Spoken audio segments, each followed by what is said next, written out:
শীত এলেই বাড়ে রোদ পোহানোর আগ্রহ। অনেকেই এই রোদকে দেখছেন ভিটামিন ডি পাওয়ার সহজ উপায় হিসেবে, কিন্তু এই রোদই কখনো আবার হয়ে ওঠে অস্বস্তির কারণ।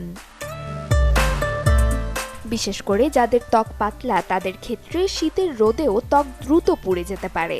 সূর্যের অতিবেগুনি রশ্মির প্রভাবে ত্বকে পড়ে যায় ট্যান, গায়ের রং হয়ে ওঠে তামাটে। দীর্ঘ সময় রোদে থাকার কারণে দেখা দেয় ত্বকের জ্বালাপোড়া ও শুষ্কতা। তবে ত্বকে এমন সমস্যা হলে ঘরেই মিলতে পারে সমাধান। নিয়মিত রোদ পোহানোর ফলে ত্বক পুড়ে গেলে কিছু সহজ ঘরোয়া প্যাক ব্যবহার করে ট্যান কমানো সম্ভব। নতুন এবং ফিরে আসা গ্রাহকদের জন্য নগদে চলছে ক্যাশব্যাক সহ প্রতিদিন হাজারো উপহার জেতার সুযোগ। হবে আশা আর ফেরা সারপ্রাইজ সেরা। লেবুর রস, মধু ও গোলাপ জল দিয়ে তৈরি ফেস প্যাক ত্বকের পোড়া ভাব হালকা করতে সহায়ক। লেবু প্রাকৃতিকভাবে দাগ কমায় আর মধু আর্দ্রতা বজায় রাখে।